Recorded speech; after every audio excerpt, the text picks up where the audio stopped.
Hi everyone. तो कैसे आप सब? आई होप अच्छे होंगे और तैयारी भी अच्छी चल रही होगी।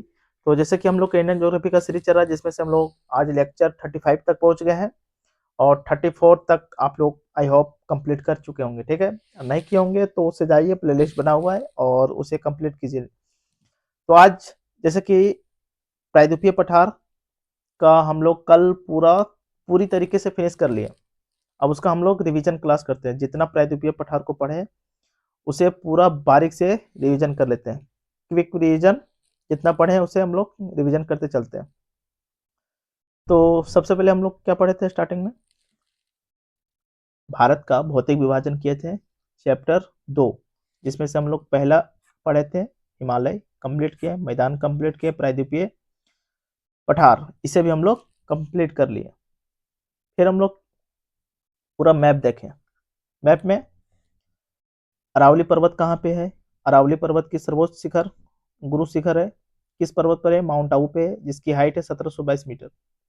अरावली के दक्षिण में मेवाड़, फिर मालवा, फिर बुंदेलखंड, फिर बघेलखंड। फिर देखिए विंध्यन पर्वत कहाँ पे है?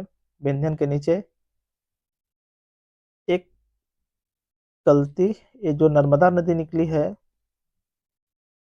इसे यहां से निकालिए।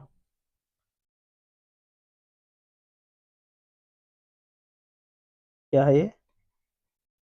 नर्मदा। विंध्यन और सतपुड़ा के बीच से नर्मदा निकली है।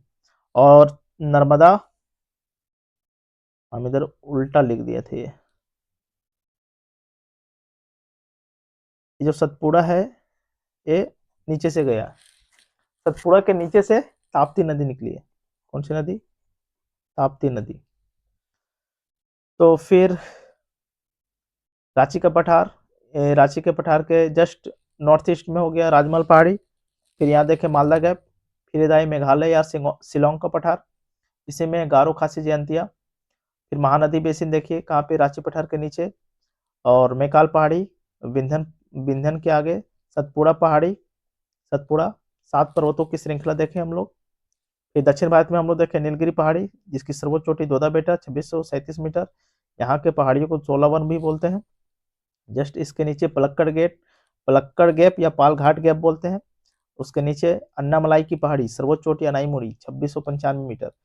इसके दक्षिण में पालनी पहाड़ी, इसके दक्षिण में कार्डेमम या इलायची पहाड़ी। फिर हम लोग इसे अच्छे से देखें, जैसे कि दक्कन का पठार, दक्कन का पठार, महाराष्ट्र का पठार, कर्नाटक का पठार और तेलंगाना का पठार। 3 पठार हम लोग देखें। ये सतत एक क्रम वाइज है, नॉर्थ से साउथ। जैसे कि असबाब ट्रिक, अजंता की गुफा, अजंता की पहाड़ी, सतमाला की पहाड़ी, बालाघाट की पहाड़ी और हरिश्चंद्र की पहाड़ी। महाबलेश्वर कहाँ पे है? 1438 मीटर इसकी हाइट है और महाराष्ट्र की सर्वोच्च चोटी महाबलेश्वर। अब बाबा बुदन की पहाड़ी कहाँ पे है? कर्नाटक पठार में। फिर हम लोग देखें छोटा नागपुर का पठार, उसके नीचे महानदी बेसिन, उसके नीचे आई दंडकारण्य या बस्तर का पठार।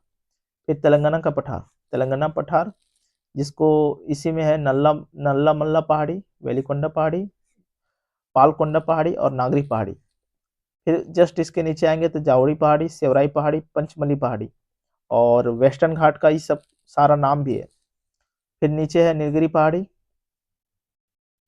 अन्नामलाई पहाड़ी, पालनी पहाड़ी और ये है कार्डेमम पहाड़ी।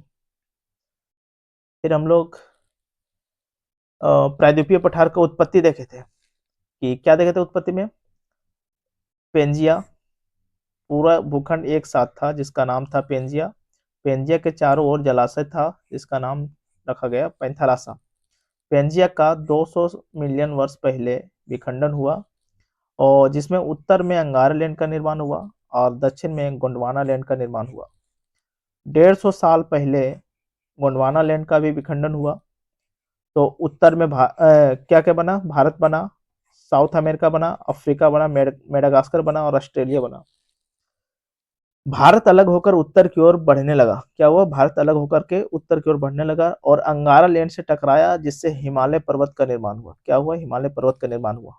गोंडवाना लैंड से आया हुआ भाग ही वर्तमान में अत्यधिक कायांतरित और अपरदित अपक्षयित तथा अपरदित होकर के प्रायद्वीपीय पठार का निर्माण हुआ। तो ये देखें हम लोग। फिर प्रायद्वीप का हम लोग परिचय किए। प्रायद्वीप किसे बोलते हैं? जो 3 ओर से जल से घिरा होता, जल जल से घिरा हुआ भूभाग को क्या बोलते हैं? प्रायद्वीप। ये क्या स्थिर क्षेत्र है, यहाँ पे भूकंप जनरली नहीं आता है। फिर क्या पढ़े, राजमहल पहाड़ी तथा शिलोंग पठार के बीच कौन सा गैप देखे थे, मालदा गैप। यहाँ रूपांतरित और अग्नि चट्टान मिलते हैं, कहाँ पे, प्रायद्वीपीय पठार में। यहाँ भ्रंश घाटी या भ्रंशोत पर्वत, ब्लॉक माउंटेन भी मिलता है। ब्लॉक भ्रंशोत पर्वत का निर्माण कैसे होता है, भ्रंशों के कारण यानी कि दरारों के कारण पृथ्वी के ऊपरी सतह के बड़े हिस्से टूट करके ऊपर उठ जाता है या नीचे धस जाता है। जब ऊपरपट्टी में तनाव के कारण दरारें पड़ती है, दरार के कारण निर्माण होता है भ्रंशोत पर्वत का। ऊपर उठे भाग को हॉर्स बोलते हैं या उत्खंड, और नीचे धसे भाग को क्या बोलते हैं, ग्रेबन या द्रोणिका भ्रंश। फिर भ्रंशोत पर्वत के बारे में हम लोग देखें कि ये मेज आकार जैसा है और इसकी ढलान खड़ी होती है और शीर्ष समतल होता है। इसके एग्जाम्पल इंडिया में देखें विंध्यन पर्वत और सतपुड़ा पर्वत, ये इंपॉर्टेंट है। यूरोप में राइन घाटी या वास्जेस पर्वत, जर्मनी में हर्ज पर्वत, यूएसए में सियरा नेवादा पर्वत और पाकिस्तान में सॉल्ट रेंज। भ्रंश घाटी में बहने वाली नदियां नर्मदा, तापी, दामोदर, माही, ये याद रखना बहुत जरूरी। नर्मदा नदी, तापी नदी, दामोदर नदी और माही नदी। ऊपर उठे भाग को क्या बोलते हैं, ब्लॉक माउंटेन या हॉर्स। गैगोरी नामक एक जर्मन भूगोलवेता था जिन्होंने ग्रेबेन कहा। भ्रंश घाटी क्या है, रिफ्ट वैली। इसका निर्माण हिमालय के निर्माण के समय हुआ था भ्रंश घाटी का।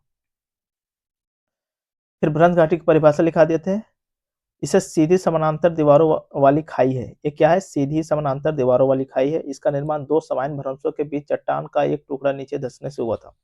हॉर्स क्या, ब्लॉक पर्वत क्या, इसका शीर्ष सपाट होता है और किनारे खड़े होता है और सीधा होता है।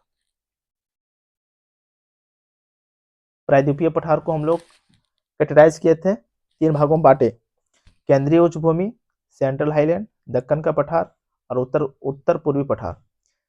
केंद्रीय उच्च भूमि में हम लोग अरावली पर्वत श्रेणी, मेवाड़ पठार, मालवा का पठार, बुंदेलखंड का पठार, बघेलखंड का पठार, विंध्यन पर्वत श्रेणी, सतपुड़ा और मैकाल पर्वत श्रेणी, सबको हम लोग अलग अलग भागों में बांट करके देखें। दक्कन का पठार में दक्कन का पठार देखें, महाराष्ट्र का पठार, कर्नाटक का पठार, तेलंगाना का पठार। उत्तर पूर्वी पठार में छोटा नागपुर का पठार और मेघालय का पठार। तो पहले हम लोग क्या देखें, अरावली पर्वत श्रेणियां। अरावली पर्वत श्रेणी का हम लोग मैप ड्रॉ किए। मैप इसके देखिए, अरावली पर्वत के उत्तर उत्तर उत्तर पूर्व में क्या है और पूर्व में, इसका पूर्व में क्या, अर्ध शुष्क प्रदेश है, सेमी एरिड रीजन किसे बोलते हैं, जहां 25 से 50 सेंटीमीटर के बीच वर्षा होती है। इधर से नदी निकली है और ईस्ट बनास नदी कहाँ जाके मिले, चंबल नदी में। चंबल नदी किसकी सहायक नदी, यमुना नदी। यमुना नदी किसकी, गंगा नदी की। और अरावली पर्वत के पश्चिम में थार मरुस्थल है, यानी कि यहाँ पे वर्षा कम होता है। और इसके दक्षिण पश्चिम में लूनी नदी निकली है, जो रन के कच्छ तक जाकर के विलुप्त हो जाती है। फिर अरावली पर्वत श्रेणियां, इसकी उत्पत्ति 600 से 750 मिलियन वर्ष पहले हुआ था, कैम्ब्रियन काल में हुआ था। ये अवशिष्ट पर्वत है, विश्व की प्राचीनतम वलित पर्वत है, ग्रेनाइट नीस क्वार्टजाइट से निर्मित है। इसका विस्तार पालमपुर गुजरात से राजस्थान में इसका 80% विस्तार है। फिर दिल्ली हरियाणा तक इसका विस्तार है। लंबाई इसका लगभग 800 किलोमीटर है। हाइट 300 से 900 मीटर है। दक्षिण में हाइट ज़्यादा है और चौड़ाई भी दक्षिण में इसका ज़्यादा है। इसका नाम, उदयपुर में इसे जरगा पहाड़ी, कुंभलगढ़ और गोकुंडा में भोरात पहाड़ी, दिल्ली में दिल्ली कटक या रायसीना हिल्स बोलते हैं इसे। इसका सर्वोच्च शिखर है गुरु शिखर। इसका सर्वोच्च शिखर है गुरु शिखर, जो 1722 मीटर हाइट है, माउंट आबू पर्वत पर। कहाँ पे, माउंट आबू पर्वत पे, जहाँ पे 150 सेंटीमीटर से ज्यादा वार्षिक वर्षा होता है। राजस्थान के एकमात्र हिल स्टेशन है, यही जैन का दिलवाड़ा मंदिर है। यहाँ से तीन नदियों का उद्गम होता है, लूनी नदी, साबरमती नदी और बनास नदी। लूनी नदी अंतः स्थलीय नदी है, कच्छ के रन तक जाती है, मीठा और खारा पानी की नदी है। साबरमती नदी अरावली से निकलती है और खंभात की खाड़ी तक जाती है। बनास नदी चंबल की सहायक नदी है। यहाँ पे खनिज अगर देखें तो धात्विक खनिज में कॉपर हो गया, तांबा हो गया। इसका तांबा का जो खेतड़ी खान है, कहाँ पे, झुंझुनू जिला में। और आयरन देखें जयपुर में, चांदी है, अबरक है। अधात्विक खनिज में क्या देखें, लाइम स्टोन, चूना पत्थर, सैंड स्टोन, बलुआ पत्थर, व्हाइट मार्बल्स, सफेद संगमरमर, ये सब है। पर्यटन के दृष्टिकोण से देखें तो दिलवाड़ा का जैन मंदिर है, माउंट आबू है, हल्दी घाटी, अजमेर है, अजमेर शरीफ है, फिर चित्तौड़गढ़ का किला है, ऐसा सारा है। तो फिर हम लोग मैप देखें, अरावली पर्वत। अरावली पर्वत के दक्षिण में मेवाड़ फिर मालवा कहाँ है, बुंदेलखंड कहाँ है, देखिए बघेलखंड। फिर नीचे आ जाए तो विंध्यन पर्वत, और मैकाल पर्वत से ही निकला हुआ है नर्मदा नदी, और इधर से ही सतपुड़ा, ये है सतपुड़ा पर्वत के दक्षिण में ताप्ती नदी, पहले विंध्यन फिर नर्मदा फिर सतपुड़ा फिर ताप्ती, ये दोनों नदियां खंबात की खाड़ी में जाके मिल जाती है। फिर मेवाड़ को देखें, इसका विस्तार मैक्सिमम राजस्थान में, कुछ एमपी में है। इसका नदी अगर देखें तो बनास चंबल बनास नदी जो चंबल की सहायक नदी है, और ये यमुना की और यमुना गंगा की। यहाँ पे काली मृदा है, काली मृदा में क्या क्या खेती, कपास चना तिलहन आदि। इसका ढाल अगर देखें तो पश्चिम से पूरब है, बलुआ पत्थर चूना पत्थर आदि की बहुलता है यहाँ पे। मालवा विंध्यन और अरावली के बीच, मालवा जो है विंध्यन और अरावली के बीच में है। विंध्यन पर्वत इसको पेश प्रदान करता है। यहाँ पे जो नदियां है बे ऑफ बंगाल में जो नदियां जाती है, जैसे कि चंबल बेतवा यमुना की सहायक नदियां, और अरब सागर में कौन नदियां, नर्मदा तापी माही। ये जो है लावा निर्मित पठार है, बेसाल्टिक चट्टान, इसलिए यहाँ पे लोहा मैग्नीशियम ज्यादा मिलता है, इसलिए वर्षा जल ज्यादा नीचे तक नहीं जा पाता है, जिसके कारण भूमिगत जल की कमी होती है। काली मिट्टी, यहाँ पे एल्यूमिनियम मैग्नीशियम पोटास आयरन की अधिकता होती है, नाइट्रोजन फास्फोरस की कमी होती है। लाल मृदा, लाल मृदा का लाल मृदा जो जिसका निर्माण होता है निश चट्टानों के अपर्दन से, और आयरन ऑक्साइड की अधिकता होती है यहाँ पे। फिर है बुंदेलखंड, बुंदेलखंड में क्या देखें, बेतवा धासन केन का क्षेत्र है, इसका विस्तार एमपी यूपी में है, बीहड़ वाला क्षेत्र है, इसलिए यहाँ पे कृषि कम होता है। क्यों, क्योंकि नदी अपर्दन के द्वारा ये क्षेत्र बीहड़ हो गया, ऊंचा नीचा इस तरह हो गया, अर्धशुष्क जलवायु है। बुंदेलखंड के उत्तर में यमुना नदी, और उत्तर उत्तर पश्चिम में भारत मध्य भारत का पठार, दक्षिण में मालवा का पठार, और दक्षिण पश्चिम में दक्षिण पूर्व में विंध्यन पर्वत। फिर देखे बघेलखंड, मैकाल के उत्तर में है, भंडार चूना पत्थर बलुआ पत्थर ग्रेनाइट, इसका हाइट 150 से 200 मीटर, नॉर्थ में सोन नदी साउथ में महानदी। विंध्यन श्रेणी, इसका विस्तार जोवर गुजरात से लेकर के बिहार सासाराम तक लगभग 1200 किलोमीटर, इसका हाइट 400 से 650 मीटर। इसकी सर्वोच्च चोटी गोडविल जो सद्भावना, इसे सद्भावना भी बोलते हैं, जिसकी हाइट है 775 मीटर। इसका निर्माण हुआ था प्राचीन अपसादित चट्टानों से। विंध्यन और अरावली क्या है, अवशिष्ट पर्वत, अवशिष्ट पर्वत का एग्जाम्पल अगर पूछे तो विंध्यन पर्वत और अरावली पर्वत। विंध्यन पर्वत जल विभाजक का काम करता है, कैसे, उत्तर भारत की नदियों और प्रायद्वीपीय भारत की नदियों के बीच। बलुआ पत्थर चूना पत्थर संगमरमर का अधिकता है, सीमेंट जिप्सम कोयला ये सब सारा मिलता है यहाँ पे। फिर है सतपुड़ा पर्वत श्रेणी, यानी कि 7 पर्वतों की श्रृंखला। क्या है, 7 पर्वतों की श्रृंखला, समयकाल बड़वानी कालीभीत महादेव विजागढ़ असीरगढ़ और अरवानी, एमपी महाराष्ट्र सीमा। ताप्ती नर्मदा नदी के बीच में, मैकाल पहाड़ी के सर्वोच्च चोटी अमरकंटक, उद्गम है इसका नर्मदा और सोन। मैकाल पर्वत छत्तीसगढ़ एमपी, मैकाल पर्वत छत्तीसगढ़ और एमपी के बीच सतपुड़ा पर्वत का पूर्वी भाग है। मैकाल पर्वत में घने वन ज्यादा है, वेगा वेगा गोंड जनजाति ज्यादा है, खनिज संसाधन यहाँ पे ज्यादा मिलेगा। और मैकाल में कौन सी नदी, नर्मदा महानदी सोन नदी। कान्हा नेशनल पार्क यहाँ पे है, पूर्वी भाग वृष्टि छाया प्रदेश यानी कि वर्षा कम होगा यहाँ पे। फिर देखें दक्कन का पठार कैसा है, ये त्रिभुजाकार है, इसका निर्माण ज्वालामुखी गतिविधियों से हुआ, इसलिए ये बेसाल्टिक चट्टानों से, क्या, बेसाल्टिक चट्टानों से, इसलिए यहाँ की जो मिट्टी है काली है, इसे रेगूर मिट्टी भी बोलते हैं। इसका विस्तार देखें, दक्कन का पठार महाराष्ट्र हो गया, कर्नाटक हो गया, तेलंगाना आंध्र प्रदेश तमिलनाडु। इसकी हाइट 600 से 900 मीटर, नॉर्थ में सतपुड़ा और विंध्यन पर्वतमाला। दक्कन पठार के नॉर्थ में क्या है, सतपुड़ा और विंध्यन पर्वतमाला, और पश्चिम में पश्चिमी घाट, और पूर्व में पूर्वी घाट। नदियां गोदावरी कृष्णा कावेरी। उष्णकटिबंधीय जलवायु यहाँ मिलता है, कपास बाजरा दाल तिलहन कोयला लोयस्क बॉक्साइट ऐसा सब मिलता है। ढाल पश्चिम से पूर्व की ओर, विभिन्न भाग यहाँ दक्कन पठार को विभिन्न भागों में हम लोग देखें, जैसे कि दक्कन का पठार, महाराष्ट्र का पठार, इसका निर्माण बेसाल्टिक चट्टानों से, बेसिक लावा से हुआ है।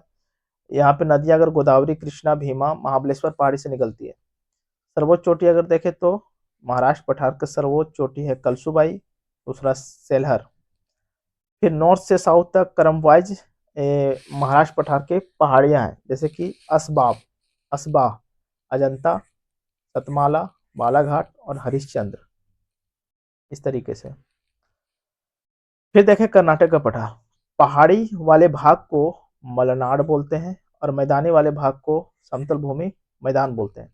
इसकी औसत हाइट लगभग 800 मीटर है। वेस्टर्न घाट का पहाड़ी क्षेत्र है। इसका निर्माण ज्वालामुखी चट्टानों से हुआ है, यानी कि बेसाल्टिक लावा से।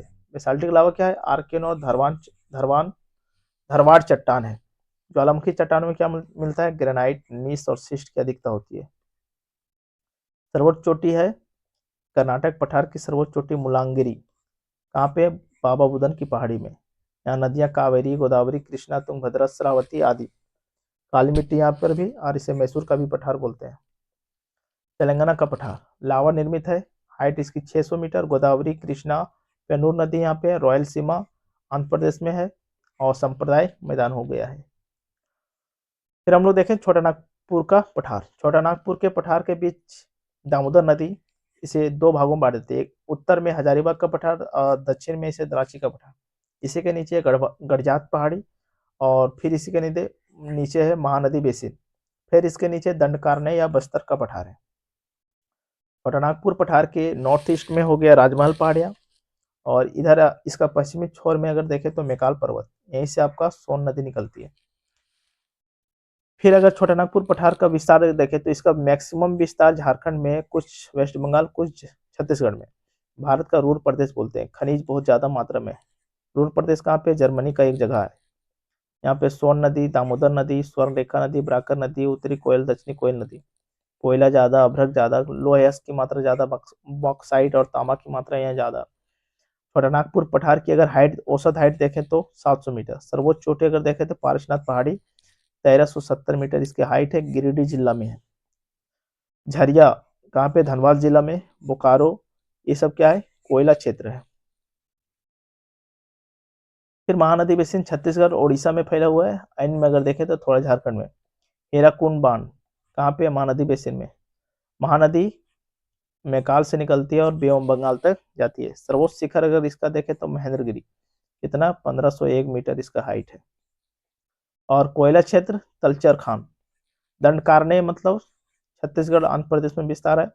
विंध्याचल से लेकर के गोदावरी तक आयरन एस्क बेलाडीला खान से निकाला जाता है। इसे बस्तर का भी पठार बोलते हैं। मेघालय का पठार प्रायद्वीपीय पठार का भाग है। मेघालय का पठार क्या है? प्रायद्वीपीय पठार का भाग है। मालदा कैप द्वारा प्रायद्वीपीय पठार से अलग होता है। मालदा कैप क्या है? राजमहल पहाड़ी और गारो पहाड़ी के बीच का क्षेत्र। यहाँ पे मालदा कैप का निर्माण कैसे हुआ? गंगा ब्रह्मपुत्र नदियों द्वारा बनाया गया मैदान है। प्रीक्रेमियम चट्टानों से, ग्रेनाइट, नीस और सिस्ट। यहाँ पे सर्वाधिक वर्षा अगर महीना के हिसाब से देखें तो चेरापूंजी, और साल भर में देखें तो मासिन राव, इसमें सबसे ज्यादा मासिन राव में होता है। शिलोंग का सर्वोच्च शिखर खासी है। असम में इसे मिकिर और रेंगमा पहाड़ी बोलते हैं। तो ये बनाए थे गारो, खासी, जयंतिया, और चेरापूंजी, मासिन राव, शिलोंग, गुवाहाटी लोकेशन है ये। फिर हम लोग देखे थे सौराष्ट्र। सौराष्ट्र का लोकेशन कहाँ पे है? कच्छ की खाड़ी और खंबात की खाड़ी के बीच में। यहाँ तीन पहाड़ी देखे थे, मांडव, बारदा और गिर। एकमात्र एशियाई शेर कहाँ पे है? गिर पहाड़ी में। फिर नीलगिरी देखे थे हम लोग, कहाँ पे? कर्नाटक, केरल और तमिलनाडु के बॉर्डर पर। इसकी सर्वोच्च चोटी है दोदा बेटा, 2637 मीटर इसकी हाइट है। दक्षिण भारत की दूसरी सबसे ऊंची चोटी ऊटी। ऊटी पर्यटन स्थल यहाँ पे है। केरल का प्रसिद्ध सदाबहार वन साइलेंट वैली, यहाँ पे बायोडायवर्सिटी, घने जंगल है यहाँ पे। दक्षिण में पर्वतीय गैप, पालघाट दर्रा या पलक्कड़ गैप। रेल मार्ग, सड़क मार्ग जोड़ता है केरल और तमिलनाडु सीमा पास। इसके दक्षिण में पर्वतीय घाट है, जिसे अनाईमुड़ी पर्वतीय घाट बोलते हैं। पालनी पहाड़ी पर कोडाई कनाल पर्यटन स्थल है। अन्नामलाई और कार्डेमम पहाड़ी कहाँ पे है? केरल और तमिलनाडु सीमा पास। फिर नोट में हम लोग देखे थे कि प्रायद्वीपीय भारत की सबसे ऊंची चोटी अनाईमुड़ी, जिसकी हाइट है 2695 मीटर। दूसरी ऊंची चोटी दोदा बेट है 2637 मीटर। पश्चिमी घाट की सबसे ऊंची चोटी अनाईमुड़ी, कहाँ पे? केरल में। पूर्वी घाट की सबसे ऊंची चोटी महेंद्रगिरी, कहाँ पे है? गजपति जिला, उड़ीसा। 1501 मीटर इसकी हाइट है। फिर देखें नीलगिरी, उसके नीचे अन्नामलाई, पालनी पहाड़ी, कार्डेमम या इलायची पहाड़ी। फिर देखें हम लोग पश्चिमी घाट, पूर्वी घाट। पश्चिमी घाट का विस्तार कहाँ से? नॉर्थ में तापी नदी से नीलगिरी पहाड़ी या कन्याकुमारी तक। महाराष्ट्र में से सह्याद्री बोलते हैं। ये सतत रूप में फैला हुआ है, कगारनुमा है। पहाड़ों की औसत हाइट 900 से 1600 मीटर। इसकी सर्वोच्च चोटी पहला है अनाईमुड़ी 2695 मीटर, कहाँ पे? अन्नामलाई पहाड़ी पर। दूसरी सर्वोच्च चोटी दोदा बेटा 2637 मीटर, नीलगिरी पहाड़ी पर। अंतिम पहाड़ी है कार्डेमम या इलायची पहाड़ी। यहाँ पे 250 से ज्यादा सेंटीमीटर वर्षा होता है, इसलिए यहाँ पे सदाबहार वन मिलता है। थालघाट, भोरघाट, पालघाट और सनकोटा गैप से आर पार हो सकते हैं। भारत का दूसरी लंबी पर्वत है, पहला है हिमालय। पूर्वी घाट में हम लोग क्या देखें? इसका विस्तार महानदी से लेकर के नीलगिरी तक क्रमबद्ध व निरंतर नहीं है, टुकड़ों में बटा हुआ है। इसका नाम आंध्र प्रदेश में क्या बोलते हैं? नल्लामलाई, पालकोंडा, वेलिकोंडा। तेलंगाना में इसे बोलते हैं ससाचलम पहाड़ी। तमिलनाडु में जावदी, सेवराई की पहाड़ी, पंचामलाई की पहाड़ी। इसकी सर्वोच्च चोटी महेंद्रगिरी और पश्चिमी घाट से कम ऊंचा है, पश्चिमी घाट से ज्यादा चौड़ा है। नॉर्थ में 200 किलोमीटर और साउथ में 100 किलोमीटर इसकी चौड़ाई है। पश्चिमी घाट में ब्लॉक पर्वत से निर्मित है। पश्चिमी घाट तीव्र पश्चिम पश्चिम में तीव्र ढाल है और पूर्व में मंद ढाल है। इसकी जो हाइट है उत्तर में ज्यादा है और दक्षिण में कम है। यूनेस्को के विश्व धरोहर स्थल है। क्या है ये? यूनेस्को के विश्व धरोहर स्थल में शामिल है। अगर इसके विस्तार देखें तो गुजरात, नीचे महाराष्ट्र, गोवा, कर्नाटक, केरल और तमिलनाडु बायोडायवर्सिटी के हॉटस्पॉट में से एक है। दक्षिण पश्चिम मानसून के कारण ये भारतीय मानसून को प्रभावित करता है। इसकी वर्षा देखें तो 100 से 150 सेंटीमीटर और वेस्टर्न घाट से ये पुराना है। यहाँ वनस्पतियां बायोडायवर्सिटी वाले क्षेत्र है। उड़ीसा, आंध्र प्रदेश, तेलंगाना और तमिलनाडु इसका विस्तार है। फिर हम लोग देखें पश्चिमी तटीय मैदान। गुजरात से लेकर के केरल तक 50 किलोमीटर चौड़ा। इसका नाम गुजरात में क्या बोलते हैं? कच्छ या काठियावाड़ का तट। महाराष्ट्र से गोवा तक इसे बोलते हैं कोंकण तट। कर्नाटक में से काकानारा या कनारा तट बोलते हैं। केरल में से मालाबार तट बोलते हैं। संकरा जलोढ़ का मैदान है। उत्तर और दक्षिण में अधिक चौड़ा है, बीच में संकरा है। गुजरात में अधिक चौड़ा यानी कि 80 से 100 किलोमीटर के बीच, और कन्नड़ यानी कि कन्नड़ में संकरा है 30 से 40 किलोमीटर। अरब सागर, पश्चिमी तट और पश्चिमी घाट के बीच में स्थित है। पूर्वी तटीय मैदान में हम लोग क्या देखें? हुगली से कन्याकुमारी तक इसका विस्तार है, 100 से 150 किलोमीटर चौड़ा है। इसका नाम उत्तरी सरकार, महानदी से कृष्णा के बीच। उत्कल मैदान ओडिशा में बोलते हैं। कोरोमंडल तट, तमिलनाडु के कृष्णा नदी से कावेरी नदी तक चौड़ा तट है। किसके अपेक्षा? पश्चिमी तटीय मैदान की अपेक्षा। कटाफटा है इसलिए यहाँ बंदरगाह कम विकसित हुआ। लेगुन झील मिलता है, जैसे कि चिल्का झील। चिल्का झील क्या है? भारत का सबसे बड़ी खारे पानी की झील चिल्का झील है। पुलिकट झील कहाँ पे है? आंध्र प्रदेश में। नदियों द्वारा डेल्टा यहाँ बनाया जाता है। मलाबार तट पर लेगुन झील आपको देखने को मिलेगा, जैसे कि वेम्बनाड झील हो गया, अष्टमुड़ी झील हो गया। स्थानीय भाषा में इसे कयाल बोलते हैं। यहाँ पे वर्षा सबसे ज्यादा होता है, क्योंकि वेस्टर्न घाट के कारण दक्षिण पश्चिम मानसून यहाँ के यहाँ टकराती है, जिसके कारण यहाँ पे वर्षा ज्यादा होता है। छोटी छोटी यहाँ पे नदियां मिलेगी और इधर वर्षा कम मिलेगा, और यहाँ बड़ी बड़ी नदियां मिलेगी, जैसे महानदी हो गया, गोदावरी हो गया, कृष्णा हो गया, कावेरी हो गया। इधर नदियां जो है डेल्टा नहीं बनाती है और मलमों का निक्षेप नहीं करती। इधर मलमों का निक्षेप ज्यादा होता है।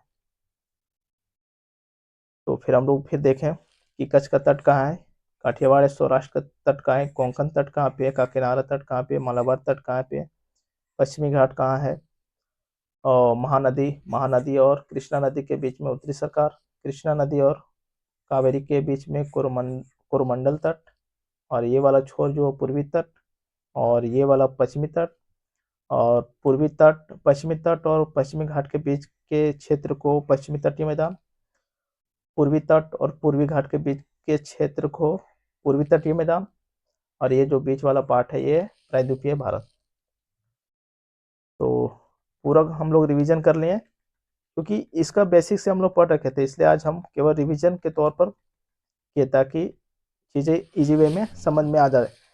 तो देखे ना, ये आज रिवीजन हो गया। तो ठीक है, फिर आज के लिए इतना ही रखते हैं, फिर हम लोग नया चैप्टर स्टार्ट करने वाले हैं। भारत का अफवाह तंत्र, इसके बाद जो आने वाला है भारत का अफवाह तंत्र, यानी कि नदियां को हम लोग पढ़ेंगे और बहुत इंजॉय के तरीके से, एकदम बहुत बेसिक से पढ़ेंगे पूरा मैप के जरिए। तो ठीक है, फिर आज के लिए इतना रखते हैं। Thank you for watching. जय हिंद।